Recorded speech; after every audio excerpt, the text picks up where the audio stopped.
ಎಲ್ರಿಗೂ ನಮಸ್ಕಾರ. Welcome to Kannada USA vlogs. ಎಲ್ಲರಿಗೂ ನಮಸ್ಕಾರ. ನಮ್ಮ ಚಾನೆಲನ್ನು ತುಂಬ ಜನ ನೋಡ್ತಾ ಇದ್ದೀರಾ, ಆದರೆ ಸಬ್ಸ್ಕ್ರೈಬ್ ಮಾಡ್ತಾ ಇಲ್ಲ. ಪ್ಲೀಸ್ ಸಬ್ಸ್ಕ್ರೈಬ್ ಮಾಡ್ಕೊಳ್ಳಿ. ಇವತ್ತು ಯಾವ ವಿಷಯದ ಬಗ್ಗೆ ಡಿಸ್ಕಸ್ ಮಾಡ್ತಾ ಇದ್ದೇವೆ ಹೇಳ್ತಿರೋದಾ? ಇವತ್ತು ನಾವು ಒಂದು ಇಂಪಾರ್ಟೆಂಟ್ ಟಾಪಿಕನ್ನು ಡಿಸ್ಕಸ್ ಮಾಡ್ತಿದ್ದೀವಿ. ಏನಂದರೆ, ಈ ಮುಂಚೆ ನಾವು ಒಂದು ವಿಡಿಯೋ ಮಾಡಿದ್ವಿ, ಸೇಫ್ಟಿ ಪಾಯಿಂಟ್ಸ್ US ಬಂದರೆ ಯಾವ ರೀತಿ ನಾವು ಇಲ್ಲಿ ಇರಬೇಕಾಗುತ್ತೆ ಎನ್ವಿರಾನ್ಮೆಂಟಿಗೆ ತಕ್ಕಾಗಿ ಅಂತೇಳಿ. ನಾವೀಗಿರೋದು ಮಿಶಿಗನ್, ಡೆಟ್ರಾಯ್ಟ್ ಅನ್ನೋ ಸಿಟಿ ಹತ್ರ. ಈಗ ಅಪ್ಪರ್ ಪಾರ್ಟ್ ಆಫ್ US ಅಂತ ನೋಡಿದಾಗ ಈಸ್ಟ್ ಸೈಡು ಅತಿ ಹೆಚ್ಚು ಸ್ನೋ ಬೀಳೋಂಥ ಸ್ಟೇಟ್ ಇರುತ್ತೆ. ಚಳಿ ವಿಪರೀತ ಇರುತ್ತೆ, ಮೈನಸಲ್ಲೆಲ್ಲ ಹೋಗುತ್ತೆ. ಇನ್ನು ಕೆಳಗಡೆ ಈ ಟೆಕ್ಸಾಸು, ಫ್ಲೋರಿಡಾ, ಕ್ಯಾಲಿಫೋರ್ನಿಯಾವರೆಗೂ ಕೂಡ ಅಲ್ಲೆಲ್ಲ ಸ್ವಲ್ಪ ಅಷ್ಟು ಚಳಿ ಇರಲ್ಲ. ಬಟ್ ಕ್ಯಾಲಿಫೋರ್ನಿಯಾದಲ್ಲಿ ನಾವು ಇತ್ತೀಚೆಗೆ ಯಾವ ರೀತಿ ನೋಡಿದ್ವಿ ಅಂದರೆ, ಈ ಫೈರ್ ಅನ್ನೋದು ಎಷ್ಟೊಂದು ದೊಡ್ಡ ಸಮಸ್ಯೆ ಕ್ರಿಯೇಟ್ ಮಾಡಿತು, ಒಂದು ಊರನ್ನೇ ಯಾವ ರೀತಿ ಸುಟ್ಟು ಮತ್ತು ಜನ ಯಾವ ರೀತಿ ಪ್ರಾಣ ಕಳ್ಕೊಂಡ್ರು ಅಂತ ನಾವು ನೋಡಿರ್ತೀವಿ. ಈ ಟಾಪಿಕ್ ತುಂಬ ಇಂಪಾರ್ಟೆಂಟ್. ಯಾಕಂದರೆ ಈ ಜಾಗತಿಕ ಬೆಳವಣಿಗೆ ಏನೇ ಆದರೂ ಕೂಡ ಭಾರತದಿಂದ ಅಮೇರಿಕಕ್ಕೆ ಬರುವಂಥ ವಿದ್ಯಾರ್ಥಿಗಳಾಗಿರ್ಬೋದು, ಹೊಸದಾಗಿ H1B ತೊಗೊಂಡು ಕೆಲಸ ಮಾಡೋಕ್ಕೆ ಬರೋರಾಗಿರ್ಬೋದು, ಬರ್ತಾನೆ ಇರ್ತಾರೆ. ಇನ್ನು ಕೆಲವೊಂದಿಷ್ಟು ಜನ ಬೇರೆ ಸ್ಟೇಟಲ್ಲಿ ವರ್ಕ್ ಮಾಡಿರ್ತಾರೆ. ಅವ್ರು ಈ ಸ್ಟೇಟಿಗೆ ಬಂದಾಗ ಅವ್ರಿಗೆ ಕೆಲವೊಮ್ಮೆ ಗೊತ್ತಾಗಲ್ಲ ಯಾವ ರೀತಿ ಇಲ್ಲಿ ಅಡ್ಜಸ್ಟ್ ಆಗಬೇಕು, ಸೆಟ್ಲ್ ಆಗಬೇಕು ಅಂತೇಳಿ. ಸೊ ಅದಕ್ಕೆ ಇದು ಸ್ವಲ್ಪ ಇಂಪಾರ್ಟೆಂಟ್ ಟಾಪಿಕ್ ಆಗಿರುತ್ತೆ, ಕೊನೆವರೆಗೂ ನೋಡಿ. ಈ ಮಂಡೇ ಡೆಟ್ರಾಯ್ಟ್ ಸಿಟಿಯಲ್ಲಿ ಕಾರಲ್ಲಿ ಇಬ್ಬರು ಮಕ್ಕಳು ಪ್ರಾಣ ಕಳ್ಕೊಂಡ್ರು. ಅದ್ರ ಬಗ್ಗೆ ಹೇಳ್ತಿರೋದಾ? ಈ ಇನ್ಸಿಡೆಂಟ್ ಫಸ್ಟ್ ನಾನು ಕೇಳಿದಾಗ ನನಗೆ ಅನಿಸಿದ್ದೇನೆಂದರೆ, ಫಸ್ಟ್ ಇಲ್ಲಿ ಅಮೇರಿಕಾದಲ್ಲಿ ವಿಂಟರಲ್ಲಾಗಲಿ ಸಮ್ಮರಲ್ಲಾಗಲಿ ತುಂಬ ಜನ ಪೇರೆಂಟ್ಸ್ ಏನು ಮಾಡ್ತಾರೆ ಅಂದರೆ, ಬೇಜವಾಬ್ದಾರಿಯಿಂದ ಕಾರಲ್ಲಿ ಬಿಟ್ಟು ಹೋಗ್ಬಿಟ್ಟಿರ್ತಾರೆ. ತಿರ್ಗಾ ಬಂದು ಅವರು ಸರಿಯಾದ ಸಮಯಕ್ಕೆ ನೋಡಲಿಲ್ಲ ಅಂದರೆ ಮಕ್ಕಳ ಪ್ರಾಣವೇ ಹೋಗಿರುತ್ತೆ. ಸೊ ಇದು ಕೂಡ ಆ ರೀತಿ ಘಟನೆ ಅಂದ್ಕೊಂಡಿದ್ದೆ. ಬಟ್ ಡೀಟೇಲ್ ಆಗಿ ನೋಡಿದ್ಮೇಲೆ ಗೊತ್ತಾಯಿತು ಏನಂದರೆ, ಇವರು ಇಲ್ಲಿ ವಿಂಟರ್ ಟೈಮಲ್ಲಿ ವಿಪರೀತ ಚಳಿ ಇರುತ್ತೆ. ಈ ಚಳಿ ನಮಗೆ ನೋಡೋದಕ್ಕೆ ಯಾವ ರೀತಿ ಇರುತ್ತಂದರೆ, ಮನೆಯಲ್ಲಿ ಜಾಕೆಟೆಲ್ಲ ಹಾಕ್ಕೊಂಡಾಗ ಸ್ವಲ್ಪ ಬಿಸಿ ಇರುತ್ತೆ, ಹೊರಗಡೆ ಹೋಗಿ ನಿಂತ್ಕೊಂಡಾಗ ಓಕೆ ನಾನು ಮ್ಯಾನೇಜ್ ಮಾಡ್ಬೋದು, ಒಂದು ಸ್ವಲ್ಪ ಹೊತ್ತು ಇಲ್ಲಿ ಇರ್ಬೋದು ಅನಿಸುತ್ತೆ. ಆಮೇಲೆ ಕಾರಲ್ಲಿ ಕುಂತಾಗ ಓಕೆ ಇಲ್ಲಿ ಇನ್ನೂ ಕಂಫರ್ಟ್ ಆಗಿದೆ ಅಂತ ಅನಿಸುತ್ತೆ. ಬಟ್ ಎಲ್ಲದಕ್ಕೂ ಒಂದು ಟೈಮ್ ಇರುತ್ತೆ. ಈಗ ವಿಂಟರಲ್ಲಿ ಯಾವ ರೀತಿ ಫೀಲ್ ಆಗುತ್ತೆ ಅಂತ ಒಂದು ವಿಡಿಯೋ ನೋಡೋಣ. ಹಾಂ, ಸ್ಟಾರ್ಟ್ ಆಯ್ತಾ? ಈಗ ನಾವು ಅರ್ಥ ಮಾಡ್ಕೋಬೇಕು, ಈಗ ಈ ಚಳಿಯಲ್ಲಿ ಎಷ್ಟೊತ್ತು ನಿಲ್ಲಕ್ಕಾಗುತ್ತೆ ಅಂತೇಳಿ.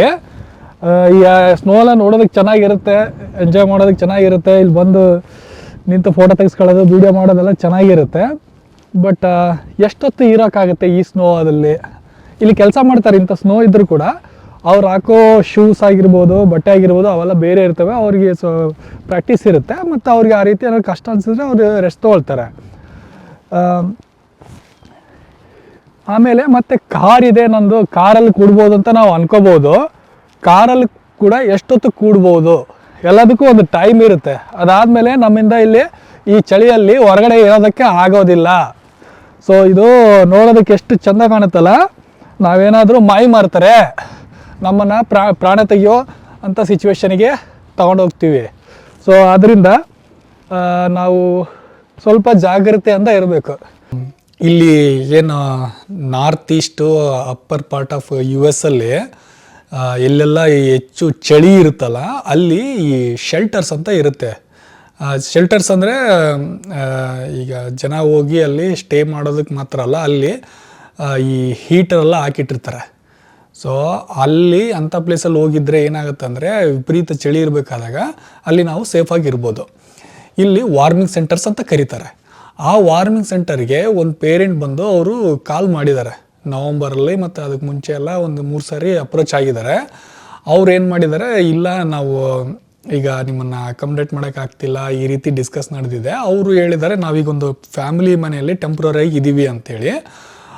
ಅಷ್ಟು ಕನ್ವರ್ಜೇಷನ್ ನಡೆದಿರೋದು ಆ ನವಂಬರಲ್ಲೇ ಲಾಸ್ಟ್ ನಡೆದಿರೋದು. ಆಮೇಲೆ ಸಡನ್ನಾಗಿ ಈ ಮಂಡೇ ಒಂದು ನ್ಯೂಸ್ ಬರುತ್ತೆ, ಏನಂದರೆ ಈ ರೀತಿ ಒಂದು ಕ್ಯಾಸಿನೋ ಹತ್ರ ಒಂದು ವ್ಯಾನಲ್ಲಿ ಒಂದು ಫ್ಯಾಮ್ಲಿ ಇತ್ತು. ಅಲ್ಲಿ ಅವರು 911 ಕಾಲ್ ಮಾಡಿದ್ದಾರೆ.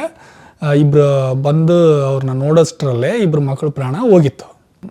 ಈಗ ಕಾರಲ್ಲಿ ಅವರು ಇರಬೇಕಾದ್ರೆ ಅವ್ರಿಗೊಂದು ಅಜಂಪ್ಷನ್ ಇರುತ್ತೆ, ನಮ್ಮ ಹತ್ರ ಆಯಿಲ್ ಇದೆ, ನಾವು ಕಾರ್ ಆನ್ ಮಾಡಿ ಹೀಟ್ರ್ ಆನ್ ಮಾಡ್ಕೋಬೋದು.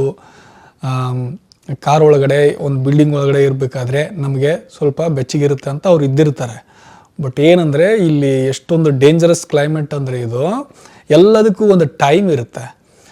ಹೊರಗಡೆ ನಾವು ಎಷ್ಟೊತ್ತು ನಿಲ್ಬೋದು, ಒಂದು ಕಾರಲ್ಲಿ ಎಷ್ಟೊತ್ತು ಕೂಡ್ಬೋದು ಅಂತ. ಅದನ್ನು ದಾಟ್ಬಿಟ್ರೆ ಮತ್ತೆ ಇದು ಪರ್ಸನ್ ಟು ಪರ್ಸನ್ ಚೇಂಜ್ ಆಗುತ್ತೆ, ಏಜ್ ಟು ಏಜ್ ಚೇಂಜ್ ಆಗುತ್ತೆ. ಚಿಕ್ಕ ಮಕ್ಕಳಿಗಂತೂ ಇನ್ನೂ ತುಂಬ ಡೇಂಜರ್ ಆಗಿರುತ್ತೆ.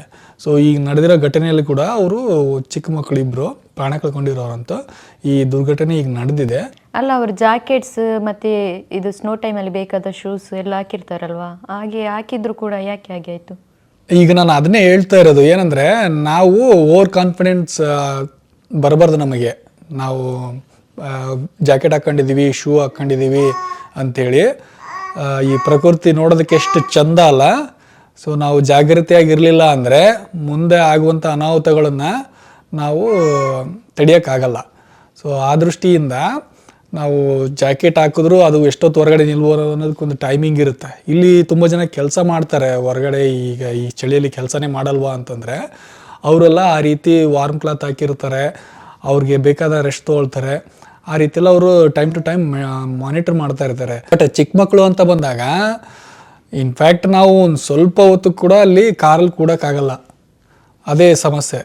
ಸೊ ಯಾರೆಲ್ಲ ಹೊಸ್ದಾಗಿ ಬರ್ತಾರೆ ಅಮೇರಿಕಕ್ಕೆ, ಅದು ಈ ರೀತಿ ಹೆಚ್ಚು ಸ್ನೋ ಬೀಳೋ ಪ್ಲೇಸಿಗೆ ಬಂದರೆ ಯಾವುದೇ ಕಾರಣಕ್ಕೂ ಈ ರೀತಿ ಕಾರಲ್ಲಿ ಮಕ್ಕಳನ್ನ ಬಿಟ್ಟು ಹೋಗೋದು, ಒಂದು 5 ನಿಮಿಷ 10 ನಿಮಿಷ ಅಂಥೇಳಿ ಹೋಗಿ ಬರ್ತೀನಿ ಅಂತ ಹೋಗೋದು, ಈ ರೀತಿ ನಾವು ಯಾವಾಗ ಮಾಡ್ತೀವಲ್ಲ ಆವಾಗ ತುಂಬ ಡೇಂಜರ್ ಆಗಿರುತ್ತೆ ಈ ವೆದರೆಲ್ಲ. ಸೊ ಅದಕ್ಕೆ ನಾವು ಈ ವಿಡಿಯೋ ಮಾಡೋ ರೀಸನ್ನೇ ಅದು. ಯಾರೆಲ್ಲ ಇಂಡಿಯಾದಿಂದ ಬಂದಿರ್ತಾರೆ, ಅವರು ಕೆಲವೊಬ್ರು ಬಂದಿರ್ತಾರೆ, ಅವರು ಗೊತ್ತಿರಲ್ಲ, ಇಲ್ಲಿ ಫಸ್ಟ್ ಸಮ್ಮರಲ್ಲಿರ್ತಾರೆ, ಸಡನ್ನಾಗಿ ವಿಂಟರ್ ಬರುತ್ತೆ. ಆ ವಿಂಟರಲ್ಲಿ ಯಾವ ರೀತಿ ಪ್ರಿಪೇರ್ ಆಗಿರ್ಬೇಕು ಅನ್ನೋದು ಕೂಡ ಅವ್ರಿಗೆ ಬೇಗ ಗೊತ್ತಾಗಲ್ಲ. ಸೊ ಅದಕ್ಕೆ ತುಂಬ ಜಾಗ್ರತೆಯಿಂದ ಈ ಕ್ಲೈಮೇಟಿಗೆ ತಕ್ಕ ಹಾಗೆ ನಾವು ಅಡ್ಜಸ್ಟ್ ಆಗಿ ಇರಬೇಕಾಗತ್ತೆ. ಈಗ ಪ್ರಾಣ ಕಳ್ಕೊಂಡಿದ್ದಾರಲ್ವಾ, ಅವ್ರ ಫ್ಯಾಮಿಲಿ ಇಲ್ಲಿ ಅಮೇರಿಕನ್ಸ್ ಅವರು ಇಲ್ಲ ಬೇರೆ ದೇಶದಿಂದ ಬಂದವರ? ಈಗ ಶೆಲ್ಟರ್ಗೆಲ್ಲ ಅವ್ರು ಕಾಲ್ ಮಾಡಿ ಕೇಳಿದಾರೆ ಅಂದರೆ ಇಲ್ಲಿ ಇಲ್ಲಿ ಇರೋರೇ ಅಮೇರಿಕಾದವರೇ ಆಗಿರ್ತಾರೆ ಅವರು. ಅವ್ರಿಗೆಲ್ಲ ಗೊತ್ತಿರುತ್ತೆ. ಸೊ ಇಷ್ಟೊಂದು ವಿಷಯ ಗೊತ್ತಿದ್ರೂ ಕೂಡ ಸ್ವಲ್ಪ ಅಜಾಗರೂಕತೆಯಿಂದ ಇರೋದ್ರಿಂದ ಮಕ್ಕಳ ಪ್ರಾಣನೇ ಕಳ್ಕೊಂಡಿದ್ದಾರೆ ಈಗ ಅವರು. ಸೊ ಅದು ಮುಂದಿನ ದಿನಗಳಲ್ಲಿ ಅಪ್ಡೇಟ್ ಬರುತ್ತೆ ಇನ್ನೂ ಏನಾಗಿತ್ತು ಅಂಥೇಳಿ.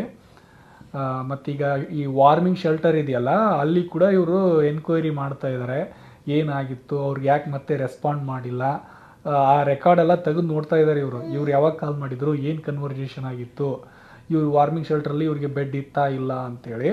ಯಾಕಂದರೆ ಅದನ್ನು ತುಂಬ ಸೀರಿಯಸ್ ಆಗಿ ನೋಡ್ತಾರೆ ಇಲ್ಲಿ.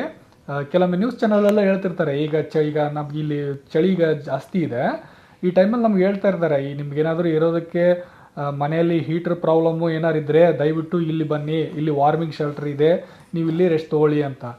ರೀಸೆಂಟಾಗಿ ಒಂದು ಸಾರಿ ಇಲ್ಲಿ ಕರೆಂಟ್ ಹೋಗಿತ್ತು, ಪವರ್ ಡಿಸ್ಕನೆಕ್ಟ್ ಆಗಿಬಿಡುತ್ತೆ, ಮರ ಬಿದ್ದೋ ಇಲ್ಲ ಏನೋ ಬೇರೆ ಪ್ರಾಬ್ಲಮ್ ಆಗಿ. ಆವಾಗ ಆ ಎಂಟೈರ್ ಏರಿಯಾ ಇರುತ್ತಲ್ಲ ಅವ್ರಿಗೆ ಕರೀತಾರೆ, ನೀವು ಬಂದು ಇಲ್ಲಿ ವಾರ್ಮಿಂಗ್ ಸೆಂಟರ್ ಕೆಲವೊಮ್ಮೆ ಏನು ಮಾಡ್ತಾರೆ ಅಂದರೆ ಇಮಿಡಿಯೇಟಾಗಿ ಕ್ರಿಯೇಟ್ ಮಾಡ್ತಾರೆ, ಇಲ್ಲಿ ನಾವು ವಾರ್ಮಿಂಗ್ ಸೆಂಟರ್ ಕ್ರಿಯೇಟ್ ಮಾಡಿದ್ದೀವಿ, ಈ ಪ್ಲೇಸಲ್ಲಿರೋರಿಗೆ ಬಂದು ದಯವಿಟ್ಟು ನೀವು ಇಲ್ಲಿ ಸ್ಟೇ ಮಾಡಿ ಅಂತ. ಸೊ ಅದನ್ನು ಆ ರೀತಿ ಅವರು ಪ್ರಾಸೆಸ್ ಫಾಲೋ ಮಾಡ್ತಾರೆ, ಜನ ಅದನ್ನು ಆ ರೀತಿ ಹೋಗಿ ಇರ್ತಾರೆ. ಸೊ ಆ ರೀತಿ ಎಲ್ಲ ಇಲ್ಲಿದೆ, ಸಿಸ್ಟಮ್ ಮಾಡಿ ಇಟ್ಟಿದ್ದಾರೆ. ಯಾರೆಲ್ಲ ನಮ್ಮ ವಿಡಿಯೋಸ್ ನೋಡಿ ನಮಗೆ ಸಪೋರ್ಟ್ ಮಾಡ್ತೀರಾ, ಎಲ್ರಿಗೂ ತುಂಬ ಥ್ಯಾಂಕ್ಸ್, ಧನ್ಯವಾದಗಳು.